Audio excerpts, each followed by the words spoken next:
하나님 아버지, 예수 그리스도의 그 십자가의 그 일이 현재 살고 있는 우리에게 어떤 의미가 있는지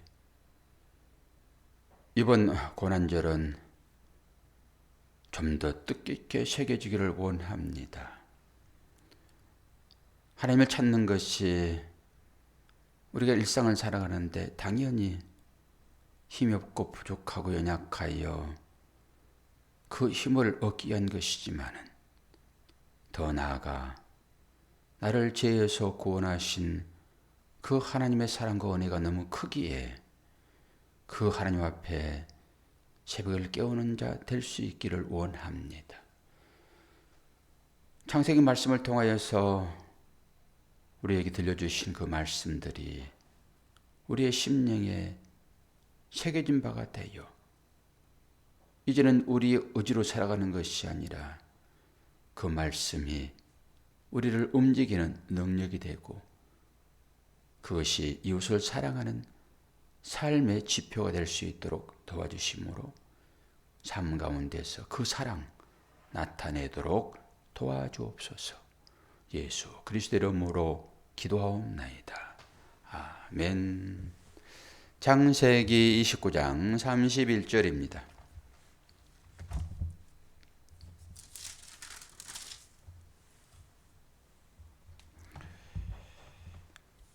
(35절까지) 드디어 자녀들이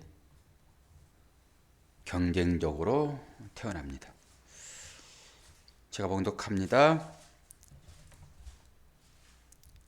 여호와께서 레아가 사랑받지 못함을 보시고 그의 태를 여셨으나 라헬은 자녀가 없었더라. 레아가 임신하여 아들을 낳고 그 이름을 루벤이라 하여 이르되 여호와께서 나의 괴로움을 돌보셨으니 이제는 내 남편이 나를 사랑하리로다 하였더라.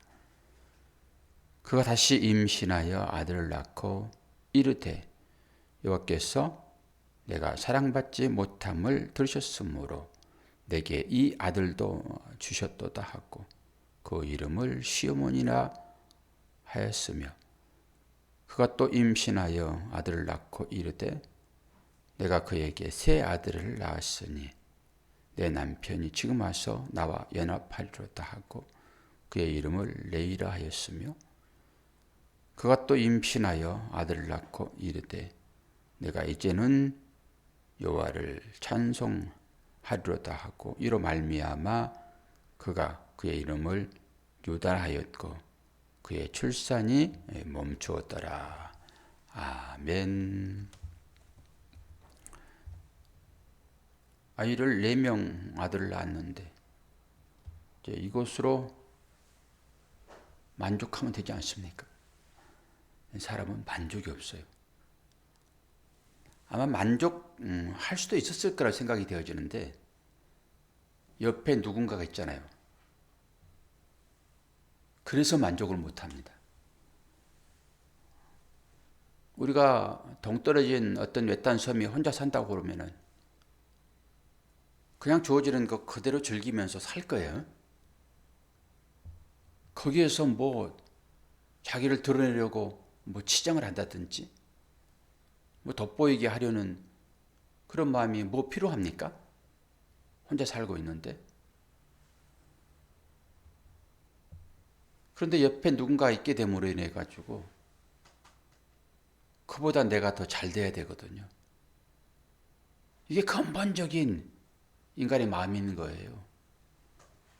인간의 본성은 뭡니까? 하나님을 떠나고 싶은 것이 인간의 본성이에요. 근데 이 본성을 이기고 우리는 하나님께 자꾸 붙어 있으려 하잖아요. 이게 믿음인 거잖아요.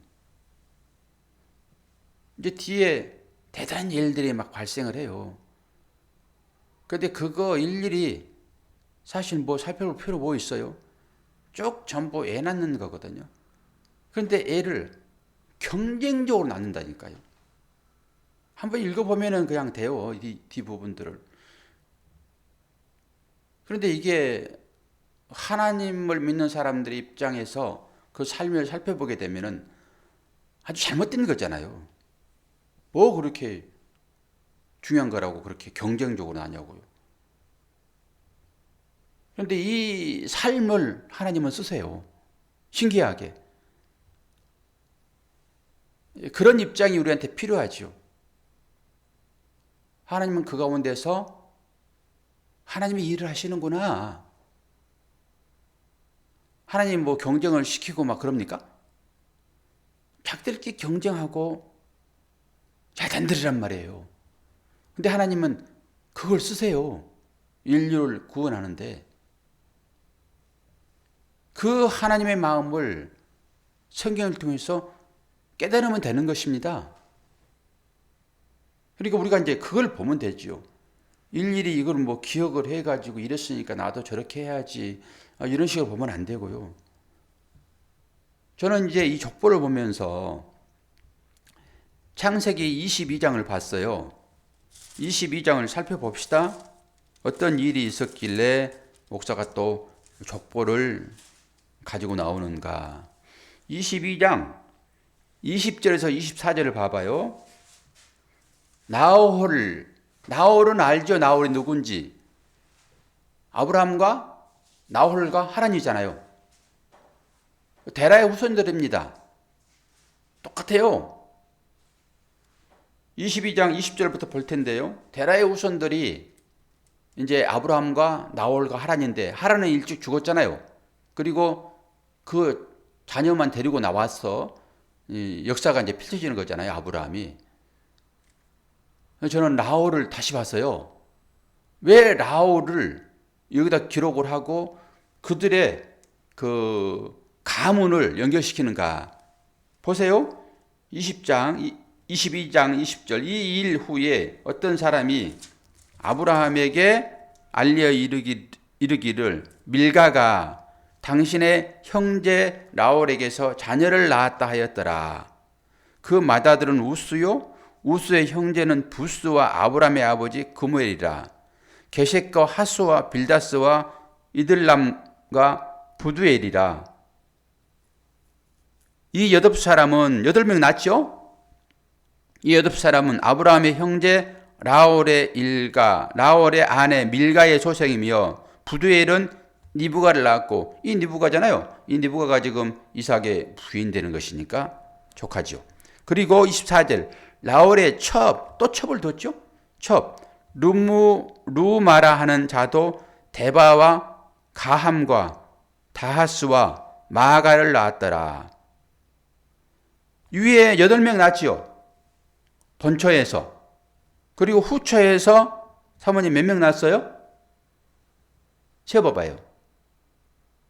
이런 것이 눈에 들어오니까요. 위에 8명하고 밑에 4명이에요. 12명입니다. 12명이요. 왜 이 12명을 낳게 해가지고 여기에 이제 족보를 기록해놨는지 성경은 말이 없잖아요. 그런데 이 일이 똑같이 야곱에 의해서 일어납니다.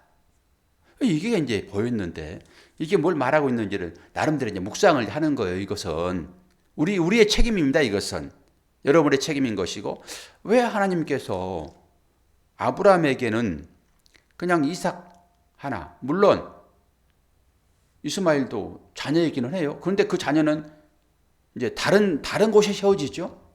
그리고 나홀에게서 본처에게서 8명, 후처에게서 4명. 이거 보십시오. 이 창세기 오늘 이제 읽어보는 그 내용 중에 쭉 연결되어 가지고 자녀들이 나오는데요. 첫째 부인 레아, 둘째 부인 라헬, 첫째 부인에게서는 루벤, 시므온, 레위, 유다, 이사갈, 스불론. 처음에 4명 나와가지고 또 경쟁을 합니다. 동생하고. 그래가지고 다시 낳는 게 이사가가 스불론이에요. 그게 6명 낳습니다. 6명. 그리고 나서 또 경쟁적으로 자기의 여종을 들여보내가지고 실바라는 여종을 들여보내가지고 각과 아셀을 낳습니다. 아셀. 그리고 라헬은 형이 자녀를 낳으니까 자기의 여종을 들여보내요. 빌하라고 하는 여종을. 그래가지고 단과 납달리를 낳습니다. 여종에게서. 그리고 자기 스스로 낳는 자녀가 요셉이고, 이제 베냐민은 이제 길에서 낳습니다. 길에서. 그리고 라헬은 그 베들레헴 길가에 묘지가 생깁니다. 그리고 본처나 후처에서 낳는 자녀를 우리는 이제 나홀이 자기 부인에서 낳은 자녀 8명이라고 보면 되고요. 그리고 종에게서 나온 그 종, 그것도 후처잖아요. 나홀이 후처.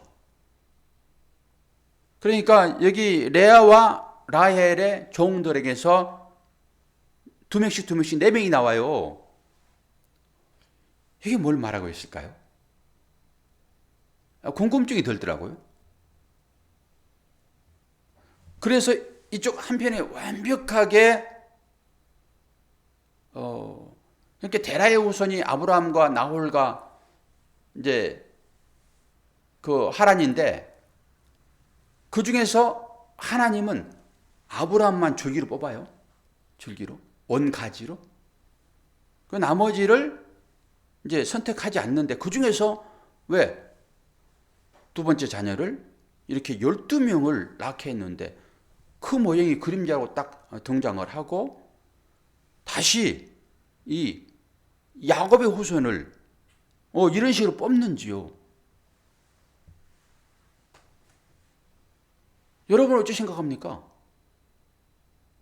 그 수많은 사람들이요, 이 하나님의 언약의 자손들을 믿음의 사람으로 키워내는 전부 역할들을 하고요, 그들은 다 폐위됩니다. 그리고 언약의 자손만 똑같은 배에서 나와도 그러고, 또 종이나 뭐 첩에서 나와도 그렇고, 이 사람들은 언약의 자손으로 등장을 안 해요. 한 배에서 나와도 그렇다니까요. 결국 언약의 자녀만 우뚝 서게 되는데요. 그 언약의 자손들이 어떤 식으로 연결되어지는지 제가 찾아볼 텐데요. 35장 이제 라헬의 죽음을 살펴볼 거예요. 35장 16절. 간단하니까 한 번씩 찾아보고 나머지 해석은 나름대로 한번 해보세요. 35장 16절을 보게 되면은, 그들이 베델에서 길을 떠나 에브라스에 이르기까지 얼마간 거리를 둔 곳에서 라헬이 해산하게 되어 심히 고생하여 그가 난산할 즈음에 산파가 그에게 이르되 두려워하지 말라, 지금 내가 또 등남하였느니라 하며, 그가 죽게 되어 그 혼이 떠나려 할 때에 아들의 이름을 베논이라 불렀으나 그의 아버지는 그를 베냐민이라 불렀더라. 라헬이 죽음에 에브랏 곧 베들레헴 길에 장사되었고. 야곱이 그렇게 사모했던 그 여인이요, 그 여인의 이 정말이 이렇습니다. 이 길에서 나요. 그래가지고 야곱이, 야, 이렇게 이름을 지어가지고 안 되지. 당신이 고난 가운데 출생했다고. 이 아이 때문에 죽잖아요, 지금. 그런데 야곱이 이름을 바꿔버립니다. 베논이라고 했는데 베냐민으로 바꿔요. 3번, 베논이는 무슨 뜻이라고 그랬습니까? 슬픔의 아들. 이렇게 놔둘 수 없다, 내가. 그래가지고 야곱이 이름을 바꾸는데요, 뭘로 바꿉니까? 오른손의 아들로 바꿉니다. 오른손의 아들로. 그 이름이 이렇게 중요해요, 여러분. 그 이름대로 살아간다니까요. 그 베냐민이 얼마나 야곱의 사랑을 받습니까? 그리고 결국 그 야곱의 사랑을 받았던 별명은 아리따운이에요. 얼마나 아름다웠겠냐고요. 그러니까 거기 꽂힌 거죠, 이 야곱이. 그런데 그 아리따운 여인도 결국 이렇게 길에서 자녀를 낳고, 그 묘지는 베들레헴의 길가입니다. 그런데 레아를 볼까요? 레아는 알력도 좋지 않았다라고 하는 거예요. 알력도. 그리고 사랑받지 못했대요. 야곱에 의해서 사랑받지 못했다니까요. 그러니까 그 사랑받지 못한 것 때문에 하나님의 사랑을 받아요. 여러분, 인간의 사랑은 너무 받으려 하지 마세요.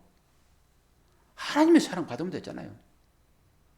우리는 하나님의 사랑보다는 인간 사랑에 목이 메인다니까요.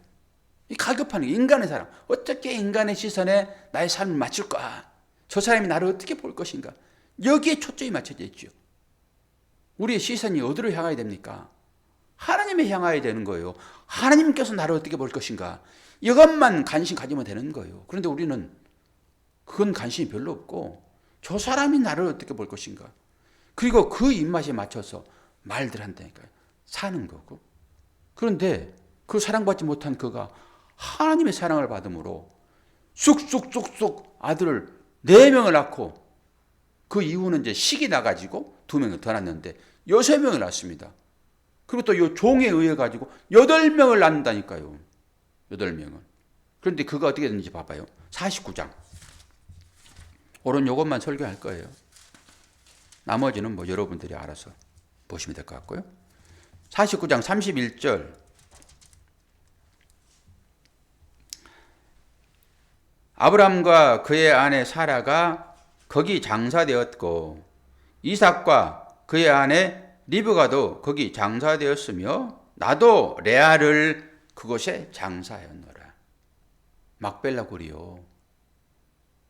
그 막벨라 굴에 언약받은 자녀들만 들어가는, 부활로 나오는 자녀들만 들어가는, 우리 모두는 다 거기 들어가거든요. 자녀들만 들어가는 그곳에 이쁜 나엘은 안 들어간단 말이에요. 알력이 좋지 않았던, 그 남편에게 무시당했던 그만 이 조상들의 묘지에 장사된다니까요. 그러니까 이런 걸 봐야 돼요. 우리가 성경을 볼 때. 그냥 화렵고 이쁘고 잘났고 뭐 잘 살고 유명하고 용사고 이런 걸 보는 것이 아니라 하나님께서 그를 어떻게 보시는가, 이것만 보면 돼요. 그리고 나서 이제 야곱의 족보가 나오는데 35장 23절 봐봐요. 여기 쭉 정리되어 나와요. 야곱 아들들 35장 23절. 야곱의 아들들 나오잖아요. 여기 딱 정리되어 있죠. 한 묶음으로. 레아의 아들들은 야곱의 장라 루벤과 그 다음 시므온과 레위와 유다와 이사갈과 수불론이요. 요게 지금 번처라겠다. 그냥 첫째 레아에서 나온 6명의 자녀들이고요. 라헬의 아들들은 요셉과 베냐민이며, 이 베냐민이 지금 베노니 해가지고 길가에서 난 아들이잖아요. 그리고 이제 두 여종들, 여기서 난 라헬의 여종은 빌하잖아요. 그래서 빌라 이렇게 저는 외웠어요. 빌라. 라헬의 여종은 빌하예요. 빌하에게서는 단과 납달리가 났고, 그리고 레하의 여종은 실바인데 그건 갓과 아셀이에요. 이 사람들이 총 12명이잖아요. 그런데 이 사람들 중에서도 다 12지파로 이름이 세워지는 것이 아니라 어떻게 세워지죠, 사모님? 요셉의 두 아들이 세워져요. 요셉의 두 아들이 세워져요. 요셉의 두 아들이 세워지면서 그러면 12명에다 두 아들이 세워지게 되면 14명이네요? 그러잖아요. 누가 빠질까요? 하나는 레이 지파가 빠져요. 레이가 빠져요. 그래서 레이는 하나님의 공급받은 자로 딱 빠져나오는 거예요. 그래서 성전 지기가 되는 거죠. 레이 자손들이 다 모세, 아론 그 사람들이에요. 그리고 또 누가 빠질까요? 요셉 자신이 빠집니다. 요셉은 누구죠? 예수님의 형상이에요. 빵 나눠준 자. 그래서 그들은 싹 빠져버리고 나머지 12지파가 딱 형성되는 것이에요.